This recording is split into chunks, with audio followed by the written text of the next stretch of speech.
Hello guys, welcome back to my channel Rapid Success. तो कैसे हैं आप सब लोग? होप सो अच्छे ही होंगे।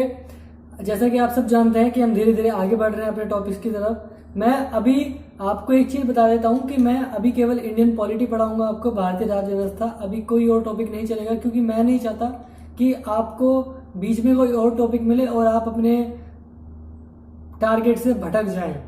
क्योंकि धीरे धीरे अगर मैं एक ही सब्जेक्ट पढ़ाता रहूंगा आपको, तो आप उस पर ही फोकस रखेंगे अपना, और किसी सब्जेक्ट पे फोकस नहीं रखेंगे।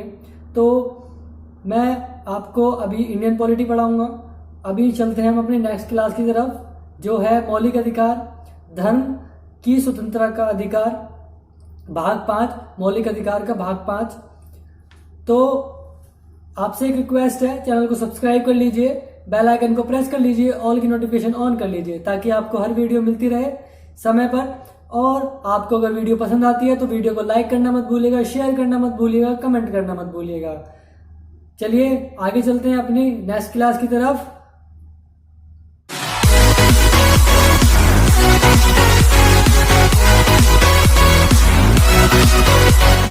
तो चलिए आगे चलते हैं अपनी नेक्स्ट क्लास की तरफ, जो मौलिक अधिकार भाग 3, भारतीय संविधान का भाग 3 मौलिक अधिकार, उसकी तरफ चलते हैं हम। आपको अभी कंफ्यूजन हो रही है यहाँ पे इसको देखकर कि भाग 5, ये भाग 5 कहां से आई है, तो केंद्र सरकार का है। पर ऐसा नहीं है, ये मैंने भाग 5 डिवाइड कर रखा है केवल। जो अभी मौलिक अधिकारों के पार्ट चल रहे हैं, 1 2 3 4 तक मैं पढ़ा चुका हूँ। 5वां पार्ट ये है जो मैं आज पढ़ाने वाला हूँ आपको। तो कुछ भी कंफ्यूज नहीं होना है आपको। भाग 3 मैंने इस वजह से लिखा है क्योंकि भाग 3 में ही फंडामेंटल राइट्स यानी मौलिक अधिकार आते हैं। तो अब जानते हैं कि धर्म की स्वतंत्रता का अधिकार, इसके अंदर अनुच्छेद कितने हैं? तो इसके अंदर अनुच्छेद है 25 से 28 तक। भारतीय संविधान के 25 से 28 तक इसके अंदर अनुच्छेद हैं। तो अनुच्छेद 25 क्या कहता है, हमें इसके बारे में जानते हैं सबसे पहले। तो अनुच्छेद 25 हमें कहता है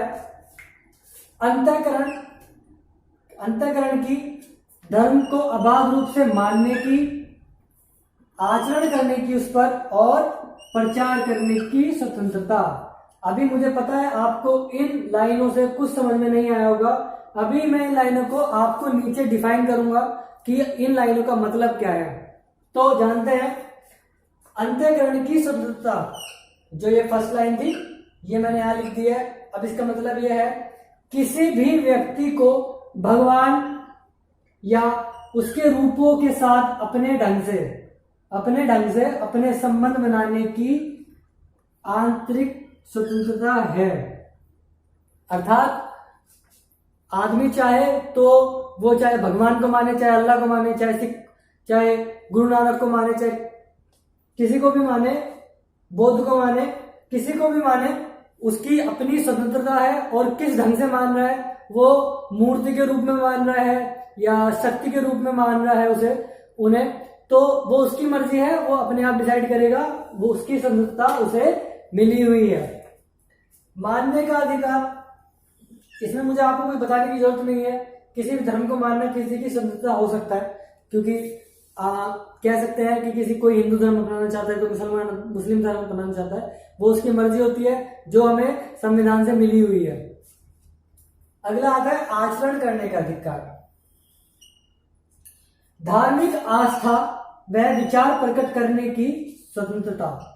जो धार्मिक आस्था है आपकी, उसको प्रकट करने की स्वतंत्रता है आपको, और आप अपने विचार प्रकट कर सकते हैं आप अपने धर्म के बारे में। अधिकार, तो इसमें मुझे कुछ बताने की जरूरत नहीं है आपको। प्रचार किस तरीके से करते हैं अपने धर्म का, या किसी भी चीज का प्रचार किस तरीके से होता है, अपने धर्म के बारे में लोगों को बताना, तो ये धर्म का प्रचार कहलाता है। तो हमारा ये अनुच्छेद 25 पूरा होता है। यहाँ पे हमने ये पूरा कंप्लीट कर लिया है। अभी नेक्स्ट आपको अनुच्छेद 26 मिलेगा। तो जानते हैं अनुच्छेद 26 क्या कहता है हमारे भारतीय संविधान का। अनुच्छेद 26 कहता है कि आपको धार्मिक कार्यों के प्रबंध की स्वतंत्रता है। आपको किसी भी धार्मिक कार्य को करने की स्वतंत्रता है। जैसे आपको गली में एक माता की चौकी लगानी है तो आप वो कार्य कर सकते हो, आपको भारतीय संविधान स्वतंत्रता देता है। पर इसका एक अपवाद आ जाता है हमारे सामने। अपवाद नहीं कहते, एक कंडीशन है इसमें कि आपको कंडीशन फुलफिल करनी पड़ेगी तभी आप इस कार्य को कर सकते हो।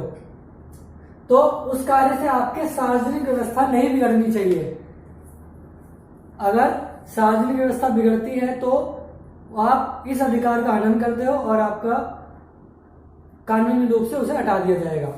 दूसरा, आपको नैतिकता के साथ उस कार्य को करना है, ना कि शोर शराबे में या कुछ सार्वजनिक व्यवस्था बिगाड़ने में। इस तरीके से नहीं करना, आपको पूरी नैतिकता बरतनी है। और दूसरा, किसी के स्वास्थ्य को कोई हानि नहीं होनी चाहिए उस कार्य से। कुछ उस कार्य से जो आप कर रहे हो, माता की चौकी या कुछ भी, उस कार्य से किसी के स्वास्थ्य को हानि नहीं होनी चाहिए।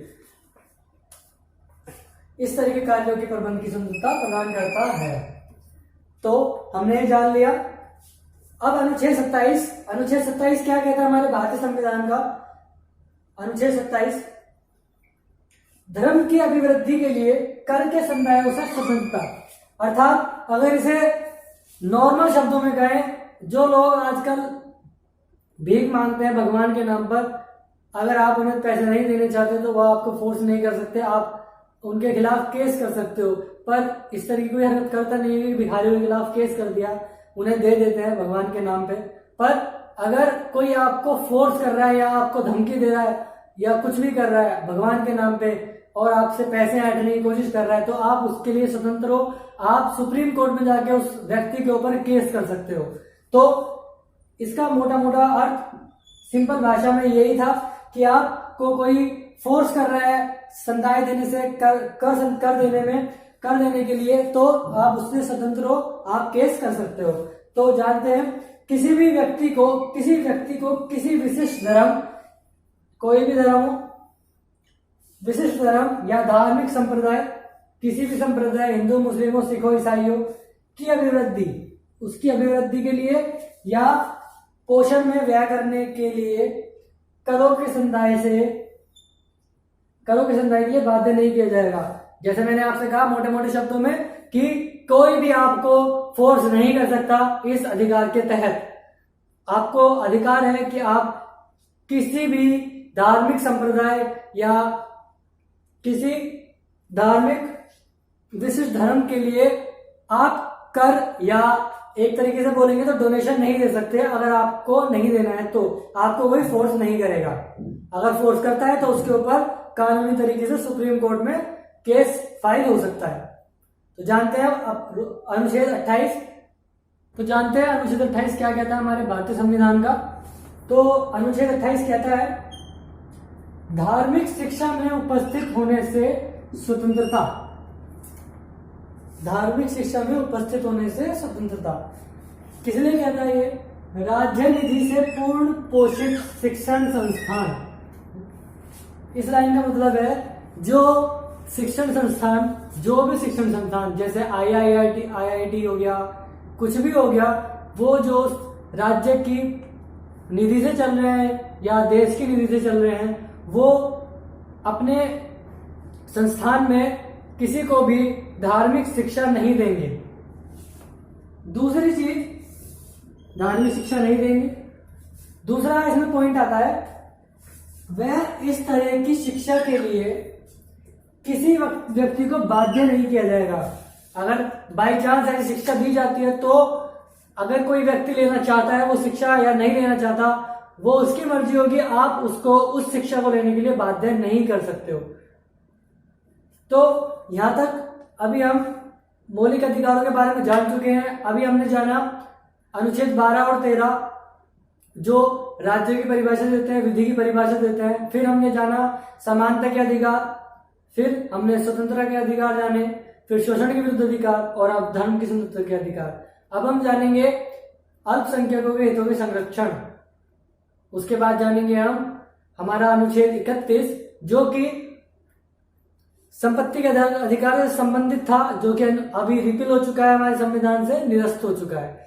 फिर हम जानेंगे अनुच्छेद 32 संवैधानिक उपचारों का अधिकार, जो कि हमें बताता है कि हम सुप्रीम कोर्ट में किस तरीके से केस कर सकते हैं या सुप्रीम कोर्ट के पास क्या क्या शक्ति हैं जो हमारे मौलिक अधिकारों को बचा के रख सकती हैं। फिर हम जानेंगे अनुच्छेद 33, 34, 35 जो मौलिक अधिकार से संबंधित है, पर किसी वो हमें अधिकार प्राप्त नहीं है, कुछ और कहते हैं, उनके बारे में हम जानेंगे। तो साथ बने रहिए, चैनल को सब्सक्राइब कर लीजिए अगर आप मेरे चैनल पर नए हैं, बेल आइकन प्रेस कर लीजिए, ऑल की नोटिफिकेशन ऑन कर लीजिए। वीडियो पसंद आई है तो वीडियो को लाइक कीजिए, शेयर कीजिए, कमेंट कीजिए, साथ बने रहिए। अभी मिलते हैं नेक्स्ट क्लास में, तब तक के लिए जय हिंद, जय भारत।